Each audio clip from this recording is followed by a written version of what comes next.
The defense doctrine of Pakistan is predicated on credible deterrence and perpetual readiness, encompassing the full spectrum of capabilities. As a professional standing army, our conventional prowess through constant doctrinal and technological evolution has been optimized into a dynamic, integrated, and adaptive force.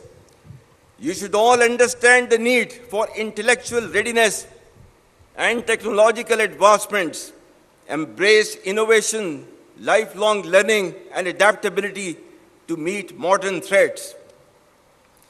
The battle-hardened army, which has fought for over 2 decades in the sub-conventional domain, has successfully displayed its capabilities in conventional domain as well by delivering a swift and decisive blow to the adversary. Should a fresh wave of hostilities be triggered, Pakistan would respond much beyond the expectations of the initiators.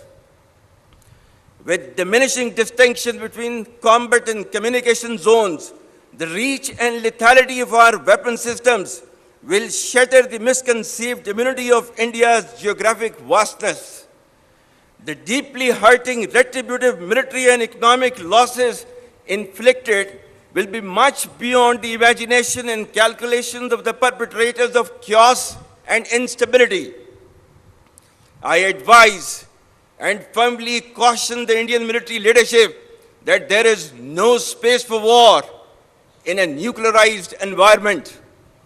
Settle the core issues with Pakistan as per the international norms on the basis of equality and mutual respect.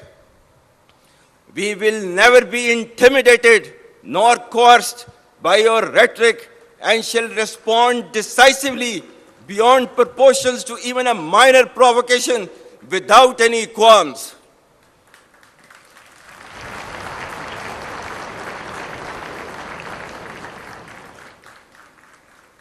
The onus of ensuing escalation, one that may ultimately bear catastrophic consequences for the entire region and beyond, will squarely lie with India.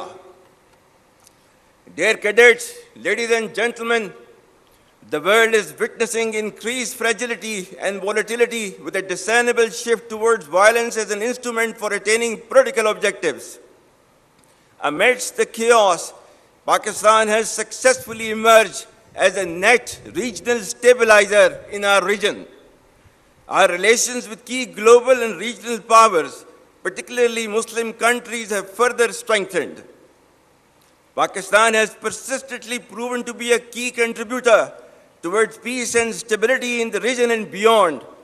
Our armed forces contribute immensely to United Nations peacekeeping missions across the globe. The recent strategic mutual defense agreement with Kingdom of Saudi Arabia is a reinforcement and formalization of Pakistan-Saudi brotherhood and a step towards ensuring peace and stability in the Middle East and South Asia. For people and armed forces of Pakistan, it's a moment of unique pride to reaffirm our faithful commitment to defense of Haramain Sharifain, as eternalized by the sublime words of Allama Iqbal, "Ek ho Muslim, haram ki pasbani ke liye, नील के साहिल से लेकर ताबखा के Kashgar."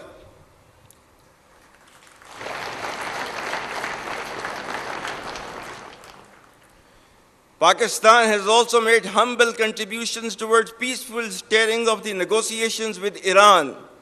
Our relations with all other Muslim countries are thriving at an exponential pace. Most significantly, we stand proud of our historic and all-weather strategic cooperative partnership with People's Republic of China.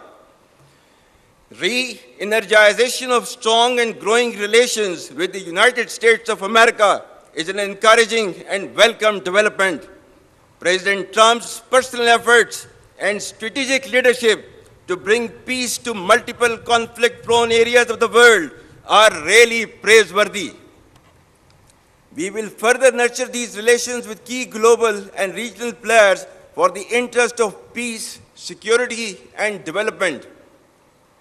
Ladies and gentlemen, having failed in its belligerence against Pakistan in Operation Marka-e-Haq, India continues with state-sponsored terrorism as a preferred policy.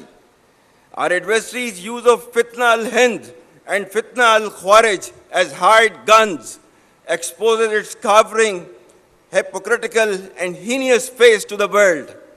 Equally disconcerting is the use of Afghan soil for terrorism in Pakistan. We urge the people of Afghanistan to choose mutual security over perpetual violence and progress over hardline obscurantism. Taliban regime must rein in the proxies who have sanctuaries in Afghanistan and are using Afghan soil to perpetrate heinous attacks inside Pakistan.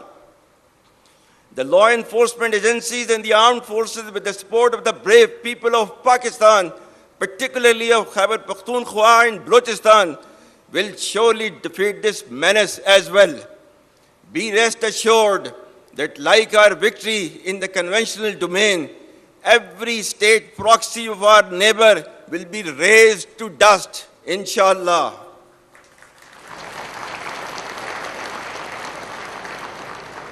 Like we stood firm against a much larger adversary, we shall persevere and never bow before a handful of misguided terrorists having perverted interpretation of Islam. Rest assured that Pakistan is a peace-loving nation and shall ensure peace within and peace without. India's state-sponsored terrorism, oppression, and widespread atrocities in illegally occupied Jammu and Kashmir should also come to an end. For how long will the people of Kashmir continue to suffer repression and remain deprived of their right of self-determination? Pakistan remains steadfast in its principled stance on Kashmir and will continue to extend political, diplomatic, and moral support to the legitimate Kashmiri freedom struggle till the resolution of this internationally recognized dispute in accordance with the United Nations Security Council resolutions and the aspirations of the people of Kashmir. Ladies and gentlemen, the world has finally taken a note of Israel's blatant aggression, genocide, and forced displacement waged upon Palestinians, which has led to the martyrdom of thousands of innocent civilians, including women, children, and elderly. Pakistan's consistent efforts in the diplomatic domain have played a significant role in invoking the recent peace initiative in Gaza. We hope it leads to enduring peace and stability in the region.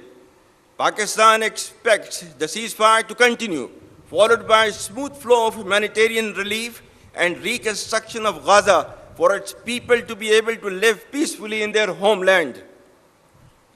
For a just resolution of the dispute, Pakistan stands by its principled stance on the indispensability of the two-state solution and the need for an independent, sovereign, and viable state of Palestine based on pre-1967 war borders with Al-Quds Sharif as its capital. Palestine's pain and Kashmiri's subjugation remain festering wounds on the conscience of humanity. Ladies and gentlemen, Pakistan's story is one of resilience, born of struggle, sustained faith, and sanctioned by its people. Pakistan has never been defined by the challenges we face, but by the courage and resolve with which we face them.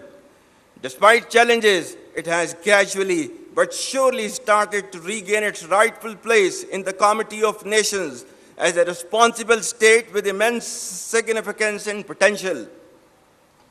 Through relentless efforts of the government, we are now witnessing relative stability with positive economic indicators attracting investments in multiple domains from across the world.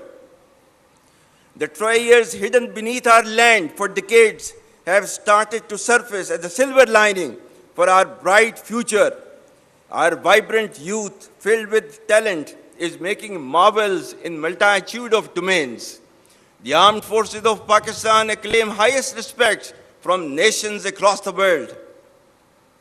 The overall geostrategic significance of Pakistan, beauty and splendor of its exotic landscape, and hospitality of its people, coupled with diplomatic, economic, and military success and wherewithal, Pakistan is destined to rise, inshallah. But remember that our journey is not finished. The enemy remains restless, but so does our resolve. We men in uniform shall always remain ready and arrayed to support the progress and prosperity of the people and the state of Pakistan and defend the ideological and physical frontiers of this great country as ordained by Allah Almighty. إن الله يحب الذين يقاتلون في سبيله صفا كأنهم بنيان مرصوص. Allah indeed loves those who fight in His way in ranks as though they were a solid wall. As per Kai's historic remarks of January 1948, I quote, "We are all Pakistanis and citizens of the state, and we should serve, sacrifice, and die for the state, so that we may make it the most glorious and sovereign state in the world." Unquote. Dear cadets, victory is not achieved by rhetoric, but by training, character, and the courage to stand firm and unyielding in the face of odds and challenges. Remain focused by making professionalism, discipline, and ethical leadership the hallmark of your personality. Be cognizant of the diverse array of threats within and beyond, which are proliferating via digital media, populist anarchism, and social subversion. Unfortunately, in the post-truth era in which we live, perceptions bear more weight than reality, and half-truths spread faster than facts. Your strength will lie in thinking critically and discerning fact from fictions. Do not become tools and victims of information disorder, encompassing fake news, misinformation, disinformation, and malinformation. You must develop clarity, as in today's world, clarity of mind is power. Dear cadets, ladies and gentlemen, the broad thrust of my message is a reassurance that given Pakistan's potential and rising stature, we need to take on the challenges with grit and determination and lead our country to its rightful destiny. Pakistan's flag will inshallah continue to rise because its defenders, that is Pakistani nation, never fail. At the end, I once again congratulate you all on being commissioned and wish you the best for a promising yet challenging journey ahead. I also extend my profound compliments to your parents, guardians, and mentors for this remarkable accomplishment. May Allah be with us all. Ameen. Pakistan Armed Forces, Zindabad. Pakistan, Hamesha Paindabad.